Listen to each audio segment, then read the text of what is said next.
Olá, sejam todos muito bem-vindos mais uma vez ao nosso canal. Nós estamos aqui com gratidão a Deus no nosso coração e com a intenção de expor as Escrituras Sagradas com fidelidade, com clareza. E gostaria de convidá-lo para, então, a leitura que farei do capítulo 13 da primeira carta do apóstolo Paulo, escrita para a igreja de Corinto. Primeira epístola aos Coríntios, capítulo 13. E eu gostaria de fazer a leitura de todo este capítulo. Ouçam com atenção, diz assim a palavra do Senhor. E eu passo a mostrar-vos ainda um caminho sobremodo excelente. Ainda que eu fale as línguas dos homens e dos anjos, se não tiver amor, serei como o bronze que soa ou como o símbolo que retine. Ainda que eu tenha o dom de profetizar e conheça todos os mistérios e toda a ciência, ainda que eu tenha tamanha fé a ponto de transportar montes, se não tiver amor, nada serei. E ainda que eu distribua todos os meus bens entre os pobres, e ainda que entregue o meu próprio corpo para ser queimado, se não tiver amor, nada disso me aproveitará. O amor é paciente, é benigno. O amor não arde em ciúmes, não se ufana, não se ensoberbece, não se conduz inconvenientemente, não procura os seus interesses, não se exaspera, não se ressente do mal, não se alegra com a injustiça, mas regozija-se com a verdade. Tudo sofre, tudo crê, tudo espera, tudo suporta. O amor jamais acaba, mas, havendo profecias, desaparecerão. Havendo línguas, cessarão. Havendo ciência, passará. Porque em parte conhecemos e em parte profetizamos. Quando, porém, vier o que é perfeito, então o que é em parte será aniquilado. Quando eu era menino, falava como menino, sentia como menino, pensava como menino. Quando cheguei a ser homem, desisti das coisas próprias de menino. Porque agora vemos como em espelho, obscuramente. Então veremos face a face. Agora conheço em parte, então conhecerei como também sou conhecido. Agora, pois, permanecem a fé, a esperança e o amor, estes três. Porém, o maior destes é o amor. Eu quero convidar você para que, juntamente conosco, faça agora uma oração ao Senhor. Ó Deus, Pai amado, nós queremos te dar graças, porque esse é um momento muito importante em que nós concentramos as nossas mentes, o nosso coração nos teus ensinamentos. Queremos pedir a ti, ó Deus, que abençoe cada família, cada lar, que abençoe, ó Deus, cada pessoa, irmão, talvez, ó Deus, alguém que ainda não foi alcançado com o teu evangelho, que o Senhor abençoe estas vidas, para que receba da tua graça, para que sejam transformados, edificados, ó Deus, e fortalecidos no teu poder. Nós sabemos que o Senhor cumpre as tuas promessas, sabemos que a tua palavra, ó Deus, é enriquecedora para as nossas existências e para as nossas ações aqui nesse mundo. Por isso, fala conosco, mostra-nos, ó Deus, a tua verdade, que nós olhemos para Cristo como Senhor e Salvador, creiamos nele e possamos viver, ó Deus, como redimidos que nós fomos pela tua soberania e pela tua providência que se manifestou sobre nós. Em Cristo Jesus, nosso Senhor e Salvador, é que nós fazemos esta oração. Amém. Muito bem, qual seria a marca fundamental de uma verdadeira espiritualidade? Já parou para pensar nisso? Qual seria o elemento simbólico da identificação de um cristão? Será que você de fato é um cristão? Como é que você sabe disso? Qual é o combustível mais poderoso para fazer uma igreja avançar na sua missão? Qual seria o grande antídoto oferecido por Deus para curar as nossas feridas, para minar o nosso egoísmo, para nos inclinar ao perdão sincero? Qual seria o ingrediente indispensável de ser semeado em nossos arraiais e que é capaz de proporcionar dinamismo nos nossos relacionamentos? Eu diria que para todas essas respostas, ou para todas essas perguntas, melhor, a resposta é o amor. Mas ao falarmos aqui do amor, não estamos pensando, vejam, em mera emoção, emocionalismo, num tipo de sentimento romântico, em uma composição poética, em alguma espécie de impulso passional. Geralmente as pessoas associam ou atrelam o conceito de amor nos nossos dias a isto.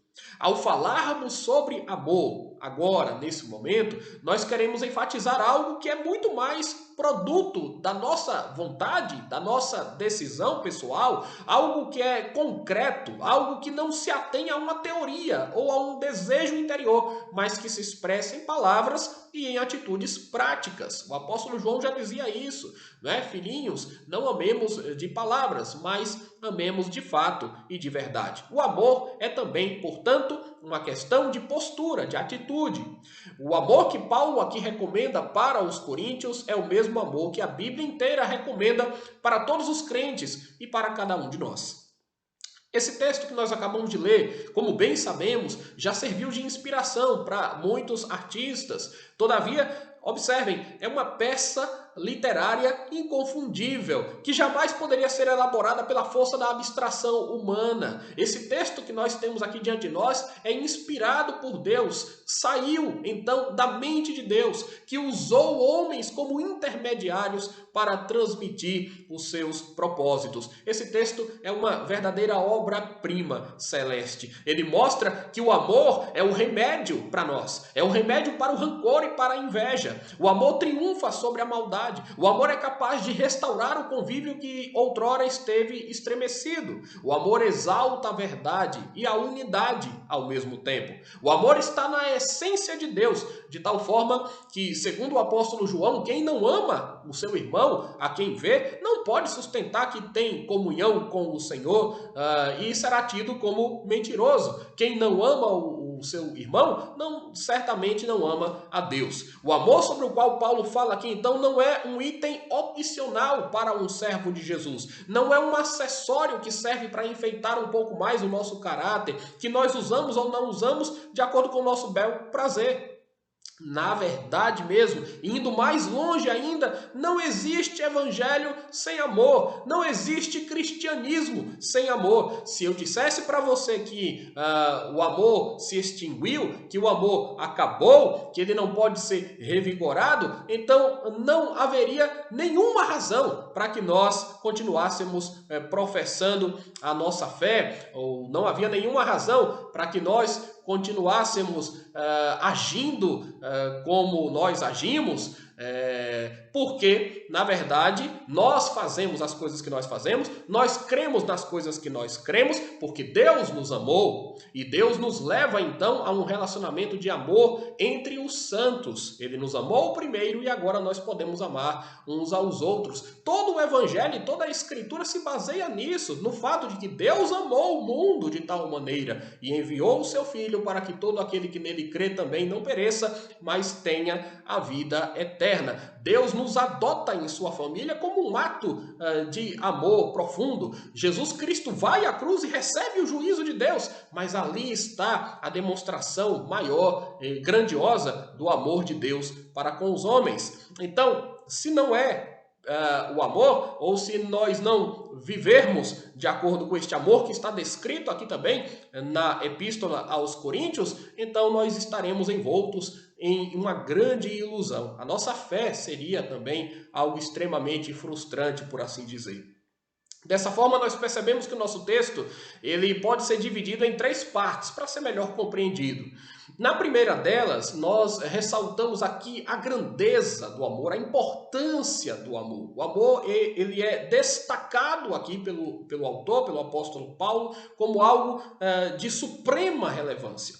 Na segunda parte do texto, nós vamos perceber que há uma preocupação em trazer diante de nós as características desse amor, as virtudes desse amor. Esse amor vai ser descrito, não é? Com particularidades muito interessantes, conforme nós podemos observar. E por fim, nós temos o conceito da permanência, da eternidade do amor. O amor é algo que vem de Deus, é algo que está em Deus, é algo que se reflete naqueles que o servem e é algo que também nos acompanhará pela eternidade. Então vamos, pensando nesta estrutura, vamos observar aqui parte a parte do texto que nós lemos, quais são os ensinos que podemos extrair. Primeiro, falando sobre a importância do amor, da supremacia, da relevância que o amor tem. Vejamos os versículos 1 a 3. Os versículos 1 a 3 dizem: E eu passo a mostrar-vos ainda um caminho sobremodo excelente. Ainda que eu fale as línguas dos homens e dos anjos, se não tiver amor, serei como o bronze que soa ou como o símbolo que retine. Ainda que eu tenha o dom de profetizar e conheça todos os mistérios e toda a ciência, ainda que eu tenha tamanha fé a ponto de transportar montes, se não tiver amor, eu nada serei. E ainda que eu distribua todos os meus bens entre os pobres, e ainda que eu entregue o meu próprio corpo para ser queimado, se eu não tiver amor, nada disso me aproveitará. Então, vejam que nesses versículos impressionantes, a Bíblia nos diz, de uma forma categórica, que o amor é o que dá sentido a tudo, inclusive aos dons espirituais sobre os quais Paulo falou no capítulo 12 e voltará a falar no capítulo 14. Esse é um ponto, aliás, bastante curioso, porque o tópico sobre o amor na carta aos Coríntios não por acaso está interposto entre dois capítulos que nos falam sobre dons. O que é que Paulo quer nos dizer então com isso? Ele quer nos mostrar que sem amor, os dons também perdem a sua relevância. Sem amor, os dons deixam de cumprir o papel para o qual eles foram dados, não é? E eu estou me referindo aqui exatamente aos dons espirituais. Os coríntios e nós precisamos entender isso. Os coríntios precisavam entender e nós precisamos entender isso também. O amor não é como um dom, não é? Que um crente pode receber e o outro não possuir. Não, o amor é maior do que os dons. Esse é o ponto de Paulo. O amor é parte do fruto do Espírito que todo crente deve cultivar. O amor não pode ser substituído por coisa alguma e a sua ausência, aliás, compromete todo o esforço, todo o trabalho, mesmo até todo o gesto supostamente nobre que pudermos empreender em favor de alguém. Esses aspectos estão delineados já no início do texto, por meio de uma inteligente figura de linguagem que nós conhecemos como hipérbole. Hipérbole é um recurso linguístico em que se utiliza o exagero para enfatizar uma lição, uma sentença. Notem bem, o dom mais venerado e mais almejado na igreja de Corinto naqueles dias, com certeza era o dom de línguas, não é? Mas o apóstolo Paulo começa aqui a sua carta dizendo: ainda que eu fale as línguas dos homens e dos anjos, se eu não tiver amor, serei como o bronze que soa ou como o símbolo que retine. Então, em outras palavras, ele está dizendo: se eu não tiver amor no meu coração, não interessa a capacidade que eu tenha de falar em outras línguas, não é? É importante destacar que o dom de línguas, o referido dom de línguas que aparece na Epístola aos Coríntios, era a capacidade sobrenatural que Deus dava às pessoas daquele tempo, da era apostólica, de falar em outros idiomas conhecidos, sem que eles tivessem o devido preparo para isso, por uma ação do Espírito Santo, para que o mundo também fosse evangelizado e para que a igreja conseguisse cumprir a sua missão especial ali, não é? Nós entendemos que esse dom cessou. Então ele foi dado no período apostólico, era uma credencial também apostólica, e era concedido aos crentes, era concedido também à igreja, aos membros da igreja, para que eles pudessem cumprir essa missão devidamente. O que nós podemos observar no contexto de Corinto é que esse dom ele não estava sendo devidamente utilizado ou não estava sendo devidamente interpretado, e Paulo faz uma série de ponderações e de correções para que os coríntios entendessem isso. No caso aqui do capítulo 13, ele está falando sobre o amor. E o que ele quer ressaltar agora é que se os coríntios valorizavam tanto o dom de línguas como sendo um símbolo da espiritualidade deles, eles estavam, por outro lado, deixando de observar que o amor é muito mais importante para identificar um cristão e para construir na igreja os referenciais que Deus requer de nós. Então, se não há amor, mesmo o dom extraordinário de línguas se torna vão. não é? Quer dizer, nós não estamos falando de um dom ordinário, são os dons comuns que existem até hoje. Nós estamos falando de um dom extraordinário, dado em uma determinada época, um dom sobrenatural, incomum, absolutamente, e que tinha um papel muito importante na igreja ali no primeiro século. Se não há amor, o dom de línguas se torna vão. É como produzir um som monótono que num primeiro momento causa um grande estrondo, mas que depois vai se perdendo no ar. Os coríntios, assim como muitos crentes de hoje correm o risco de fazer, se julgavam espirituais por causa de certas capacitações que eles recebiam, não é? E no caso aqui da igreja de Corinto, se julgavam aqueles irmãos mais espirituais e mais piedosos do que os seus pares, por terem talvez ali a capacidade de falar de forma fluente e sobrenaturalmente em idiomas conhecidos. É o que significa as tais línguas dos homens que é colocada aqui.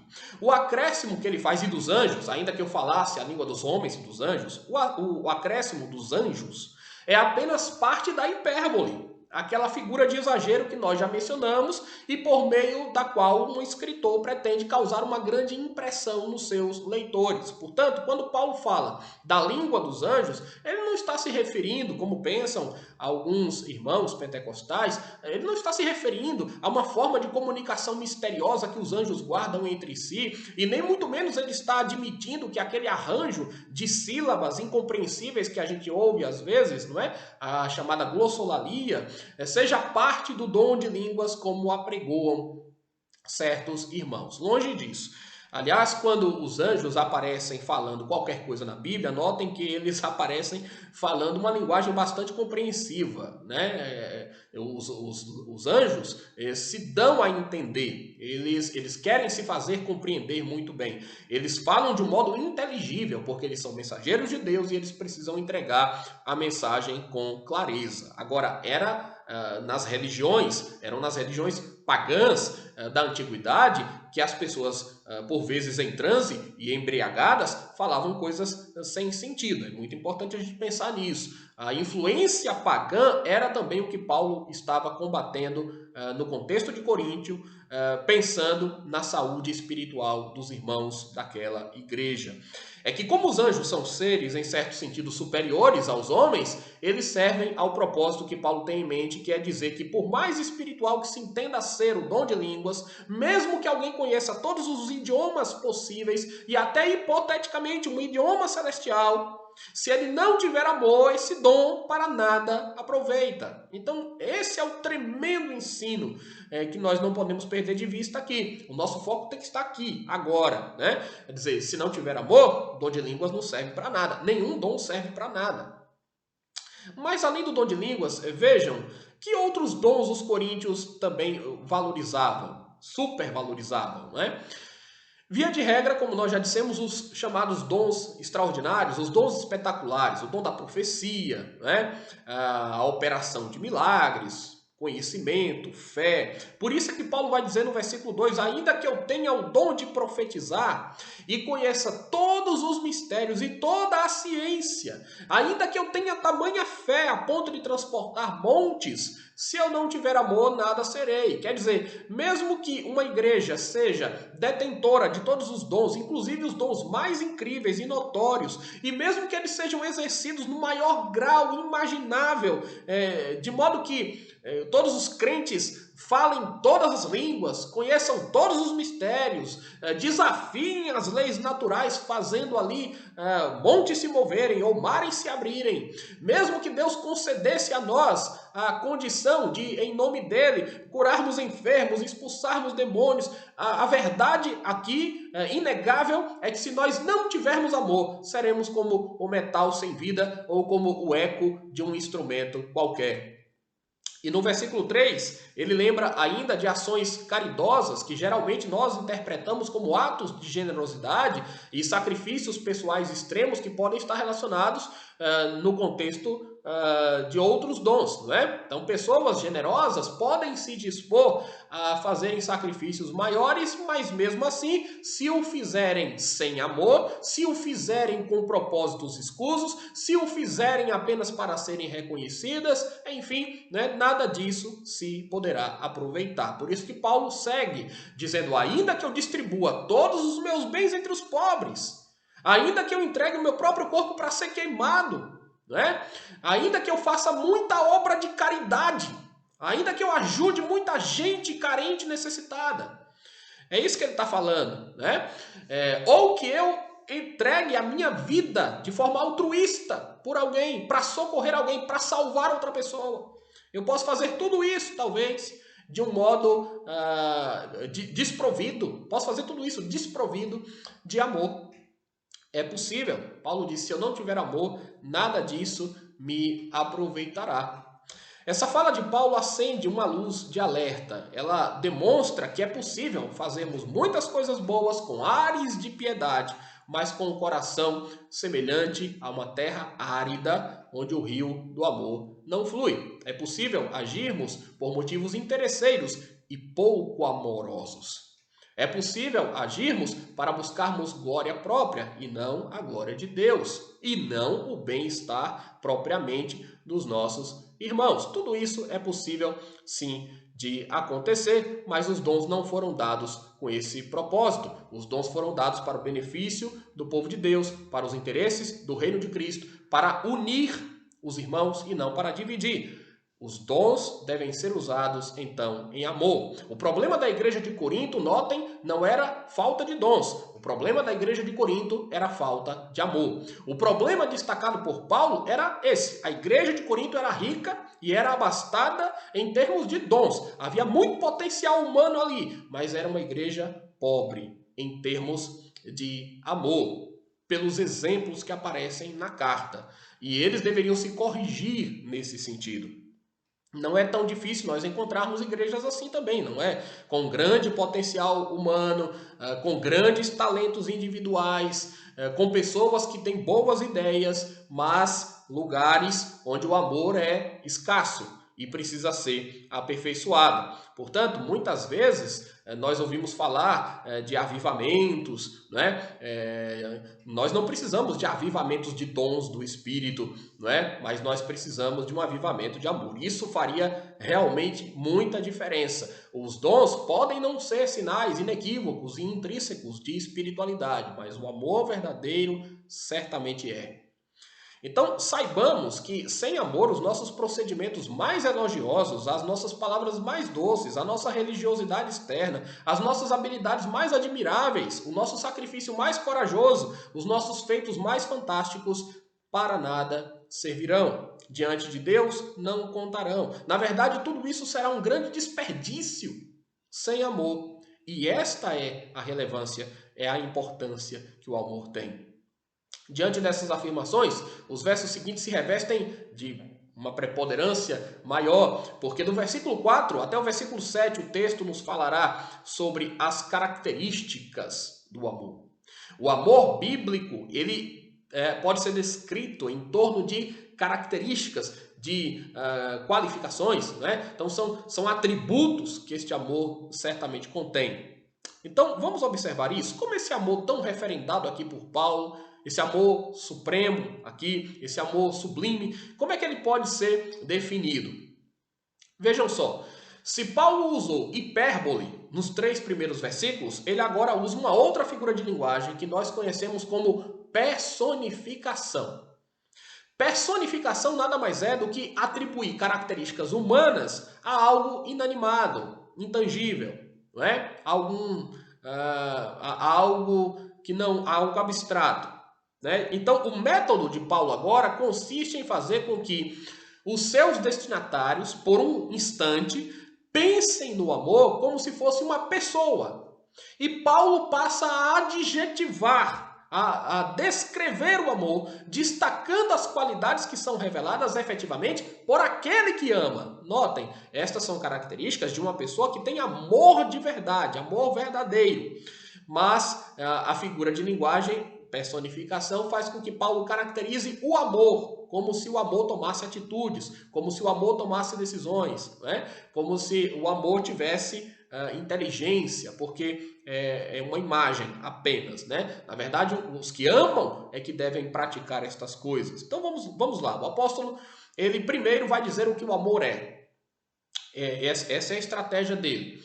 Depois ele vai dizer o que o amor não faz. E, por fim, ele vai dizer o que o amor faz. Vamos passo a passo aqui na análise dessa majestosa elucidação acerca do amor que Deus requer de nós. O versículo 4 diz: o amor é paciente.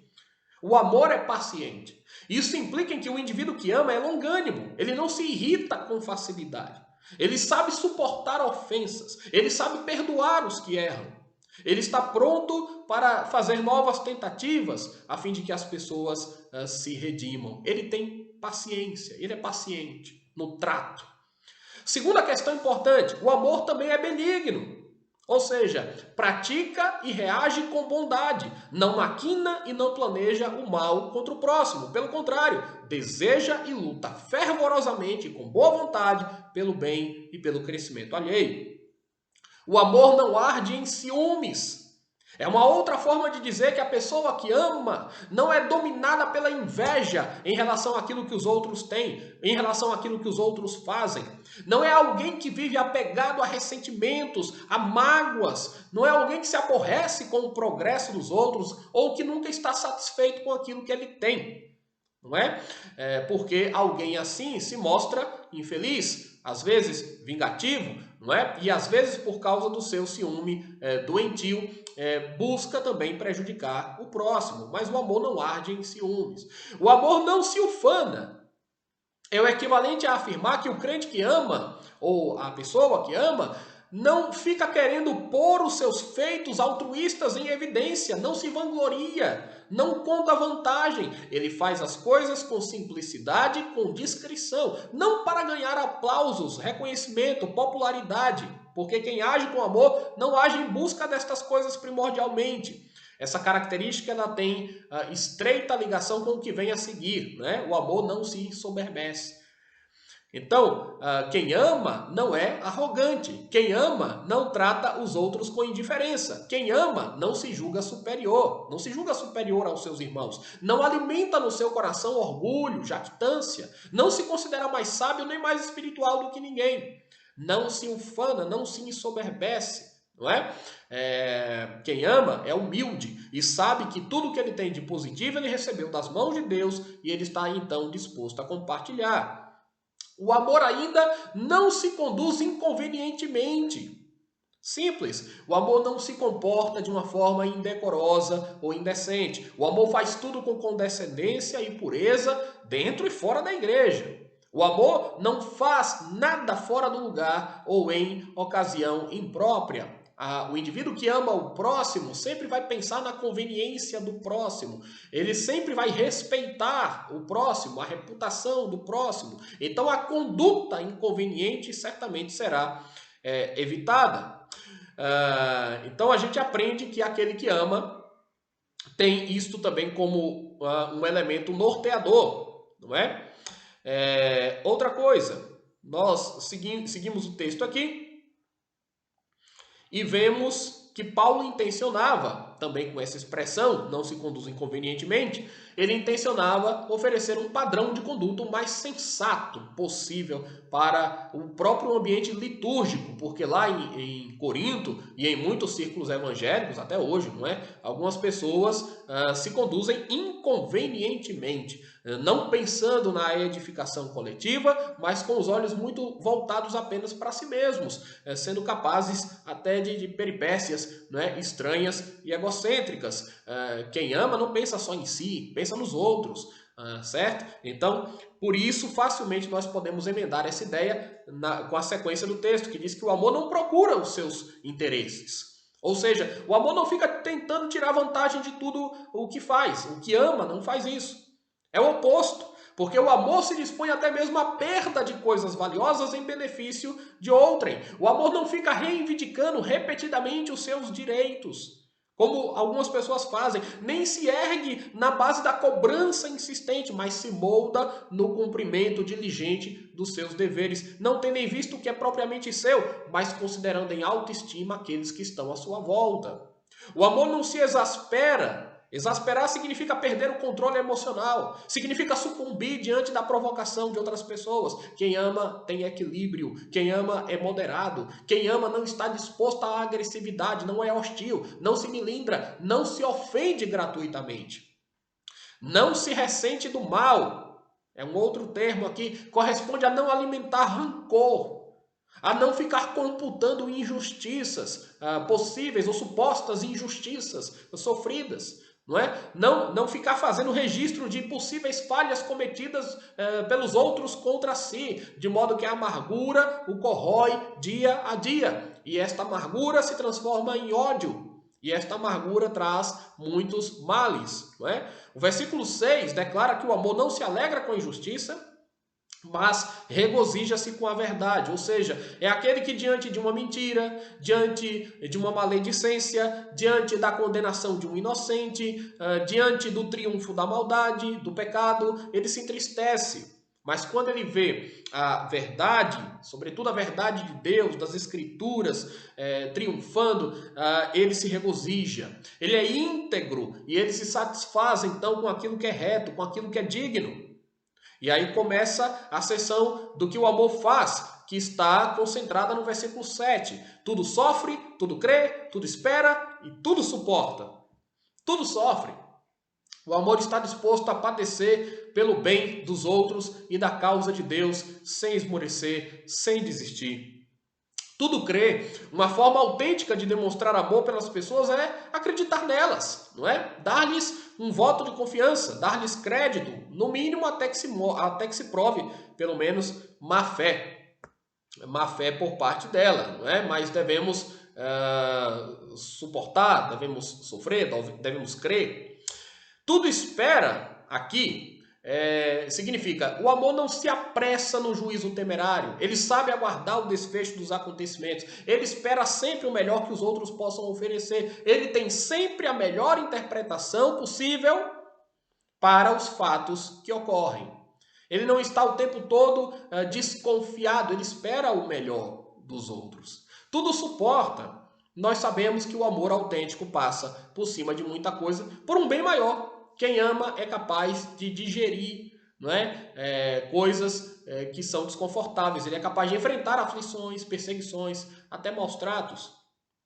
Agora pensem, que tipo de diferença esse amor aqui pode fazer na vida de uma igreja? Que tipo de diferença um amor como esse pode fazer na nossa vida pessoal? Não é? Como crentes que somos e nas nossas interações com outros crentes.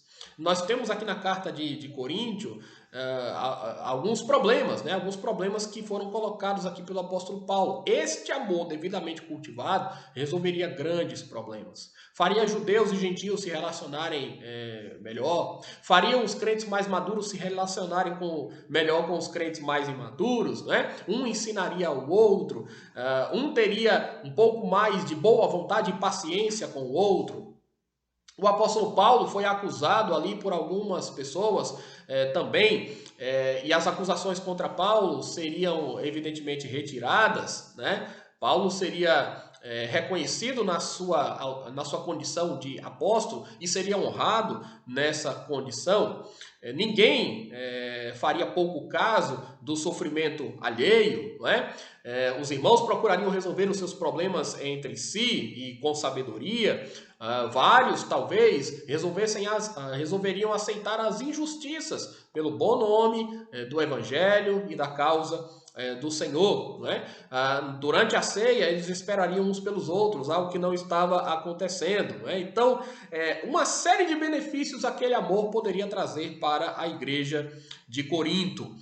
E certamente uma série de benefícios este tipo de amor pode trazer também para nós em nossos dias. Não é? Nós poderíamos pensar aqui em vários exemplos, mas eu já estou colocando algumas coisas aqui para para nossa ponderação, né? Se tivermos esse tipo de amor e formos mais pacientes com o próximo e buscarmos o interesse do próximo e não nosso, se estivermos dispostos a suportarmos muitas coisas, a crermos, a darmos credibilidade às pessoas, né? A extinguir do nosso coração o ressentimento, a mágoa, né? Porque o amor não arde em ciúmes. Imaginem quantos benefícios nós não podemos também angariar se observarmos este amor devidamente.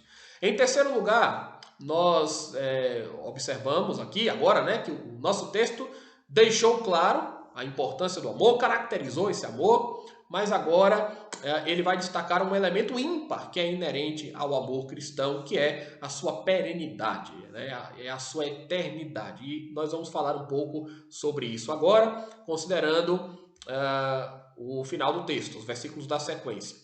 Mas observem, quais eram os dons que os coríntios mais cobiçavam, né? Vamos pensar nisso de novo.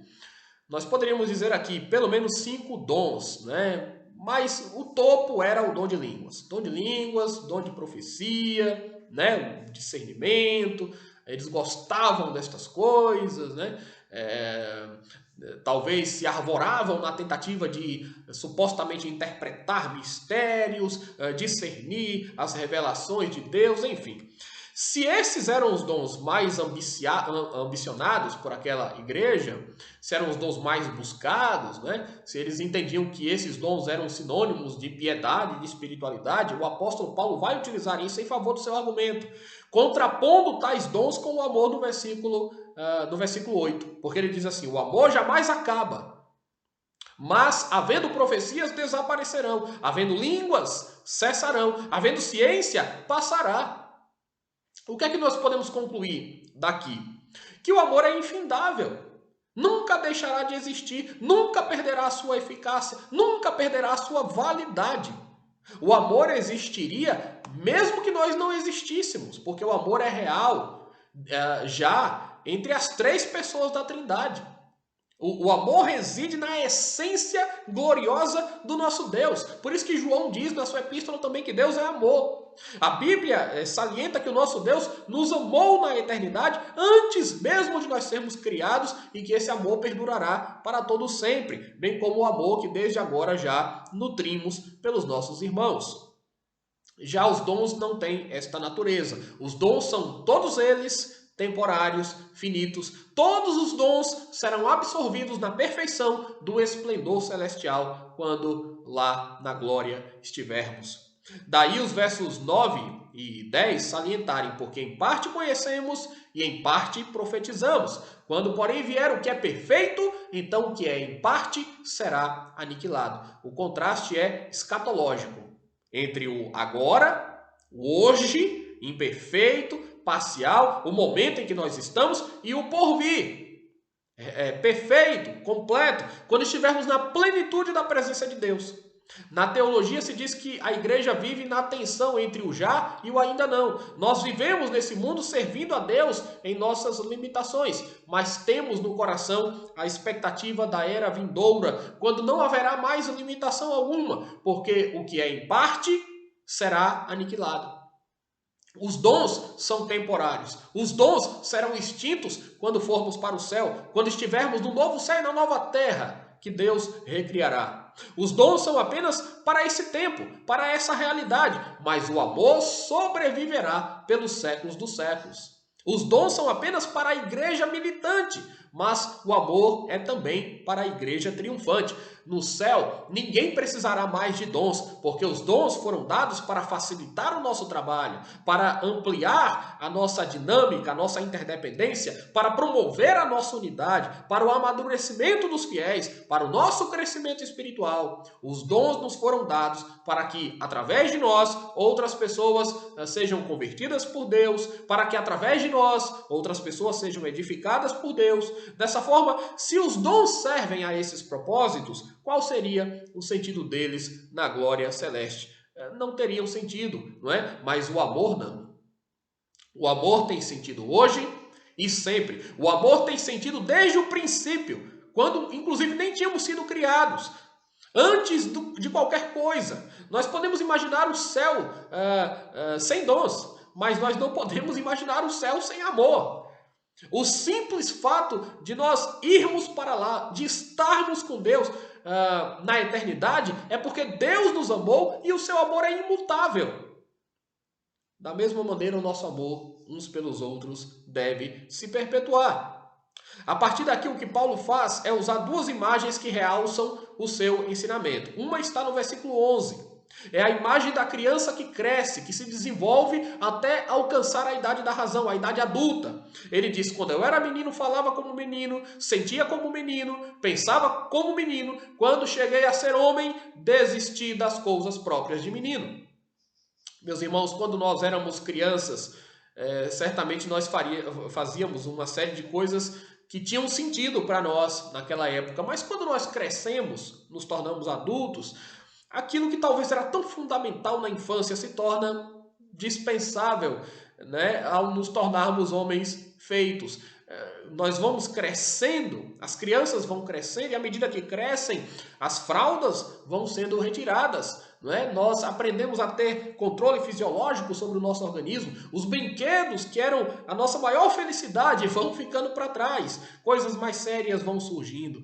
Os gibis vão sendo substituídos por livros mais consistentes. Os desenhos animados viram até motivo de riso. De repente nós nos perguntamos como houve um tempo em que nós ficávamos horas assistindo, não é? Aquelas coisas. E a explicação é que à medida que o tempo passa, nós vamos nos aperfeiçoando em nossa formação como homens, como mulheres, e vamos nos interessando por outras coisas, tendo superado aquela fase de descobertas em que não sabíamos nada, tudo era novo, tudo era um aprendizado.